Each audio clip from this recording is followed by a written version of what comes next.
Meu amigo, se inscreve no canal pra gente bater a meta de 1000 inscritos e mostrar a força da nação rubro-negra e deixa o like no vídeo pra chegar a muito mais rubro-negros. Mesmo com o feriado, a equipe do Flamengo treinou forte no Ninho do Urubu. A Alcilene que conta tudo pra gente. Fala. Vamos trabalhar. O feriado foi de muito trabalho para o rubro-negro. Mesmo com o tempo, por conta da data FIFA, o Flamengo tem a partida contra o Atlético Paranaense pela frente e a grande final da Copa do Brasil. E quer aproveitar esses momentos para firmar o time que estará pronto para os duelos. O elenco fez trabalhos na academia e no gramado. Arrascaeta e Luiz Araújo são os nomes que mais preocupam, mas continuam um tratamento reforçado para tentar voltar o quanto antes. Ambos têm lesões do bíceps femoral da coxa esquerda. Os dois têm papel importante na equipe que está se encontrando nos campeonatos. Quem segue se preparando é o goleiro Rossi. Hoje o camisa 17 completa 70 dias como jogador do Flamengo. Ele está se adaptando ao clube e já recebeu elogios durante os treinos. A estreia do goleiro pode estar perto de acontecer. Ele chegou a ser cogitado no jogo contra o Botafogo, mas acabou perdendo vaga para Matheus Cunha. Com o camisa 25 à disposição da seleção sub-23, Rossi pode fazer sua estreia contra o Atlético Paranaense. O último jogo de Matheus Cunha com a seleção está marcado para o dia 11. Com isso, o atleta não irá participar de nenhum treino contra o Furacão. E pode ser que Rossi tenha a chance de entrar como titular. Com uma decisão importante pela frente, ter mais um goleiro à disposição pode ajudar o time a entrar forte na disputa pelo título da Copa do Brasil.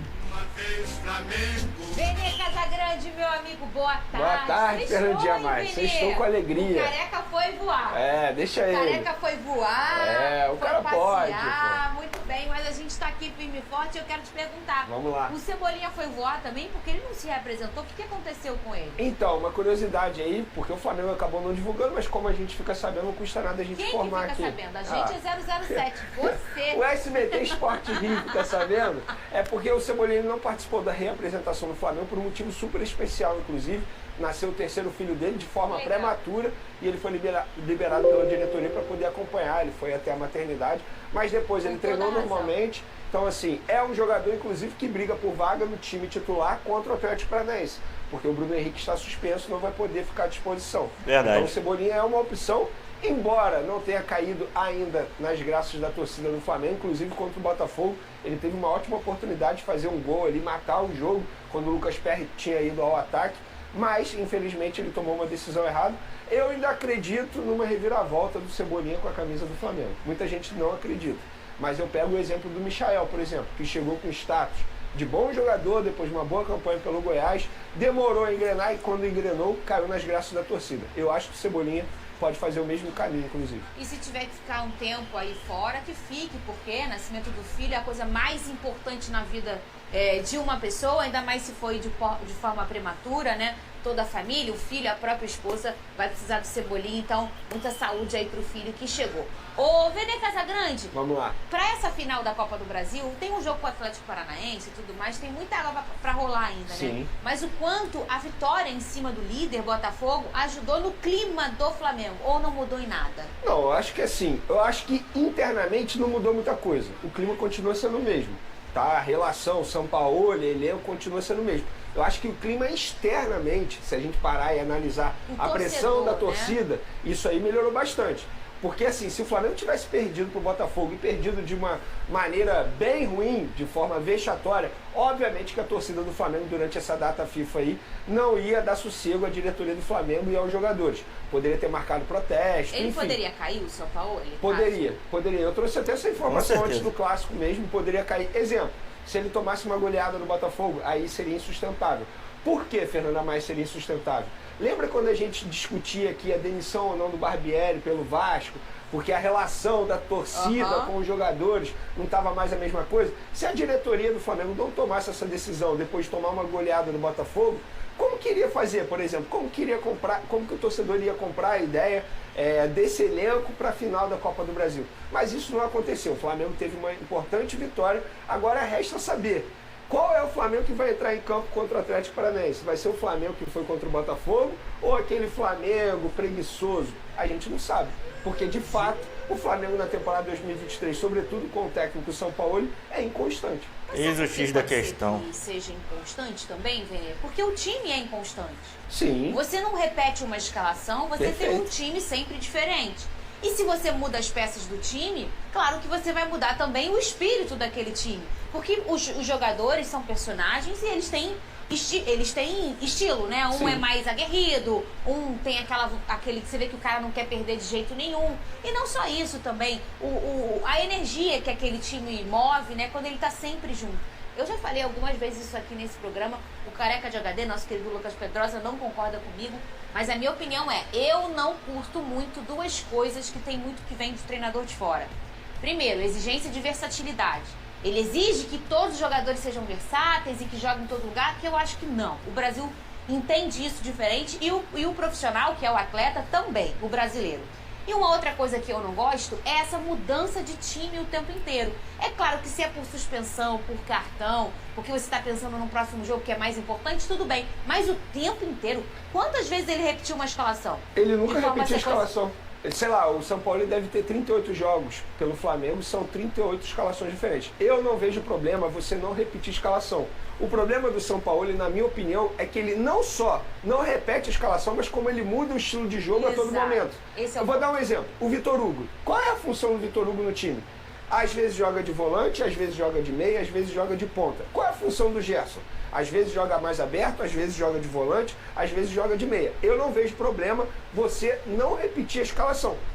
Luiz Castro no Botafogo, a gente sabia que em determinado momento ele ia mudar. Só que ele mudava uma peça ou outra. Pelo medo. Ele não mudava o estilo de jogo. É isso. Ele não muda o estilo de jogo. Em São Paulo ele já muda o estilo de jogo. Verdade. É totalmente diferente. E aí como que você vai fazer os jogadores entenderem a todo momento o estilo? Então é complicado.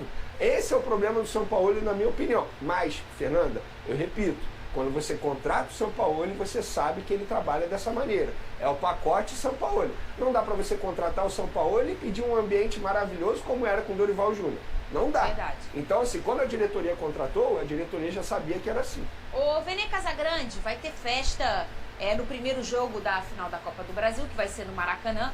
Vai ter festa da torcida e os jogadores estão ajudando a custear essa festa? Pois é uma ação muito bacana que a torcida do Flamengo vem fazendo aí. Tem uma vaquinha, inclusive, enfim, eu não tenho aqui de cabeça qual é o Pix que tem que fazer, mas tem uma vaquinha que está rolando. Faz pro meu, faz pro meu. E a torcida está preparando uma bonita festa para o primeiro jogo da final da Copa do Brasil no Maracanã. E alguns jogadores do atual elenco já ajudaram. Legal. Gerson, Vitor Hugo e Wesley, pelo menos até o começo do programa, esses jogadores ajudaram. Rodrigo Muniz e Reinier, dois jogadores crias da categoria de base do Flamengo, também ajudaram.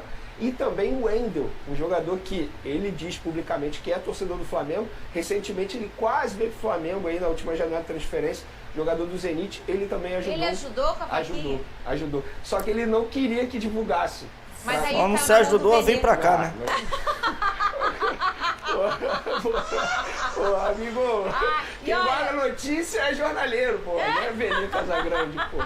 É isso, meus amigos. Realmente aí o São Paulo não tem um estilo muito definido. Já jogou com 3 zagueiros, já jogou com 2 zagueiros, já jogou com mais gente lá na frente, já jogou com um centroavante e 2 pontas. A gente não sabe ainda qual é o estilo do São Paulo. Esse negócio de ficar falando que ele nunca repetiu uma escalação já é um pouco exagero, porque sim, ele já repetiu a escalação várias vezes, só que nunca em sequência.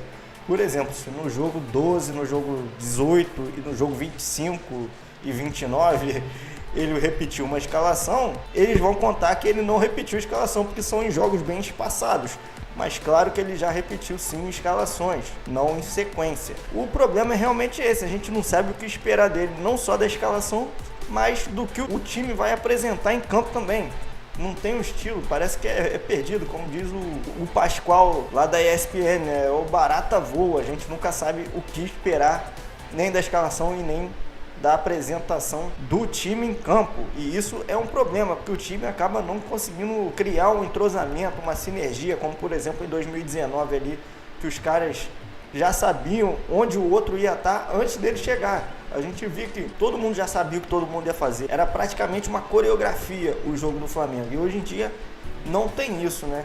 Realmente, se ele tivesse perdido pro Botafogo, provavelmente ele não estaria nem no Flamengo hoje mais. Mas teve aí essa sobrevida pelo menos até as finais da Copa do Brasil. E a gente espera que dê a volta por cima, né? Pelo menos para terminar a temporada com esse título aí. Para você que é supersticioso aí, fica pensando nessas coisas, ó, o Flamengo nunca ficou de fora da Supercopa do Brasil desde que ela voltou em 2019, após a temporada 2019, né? 2020, 21, 22, 2023.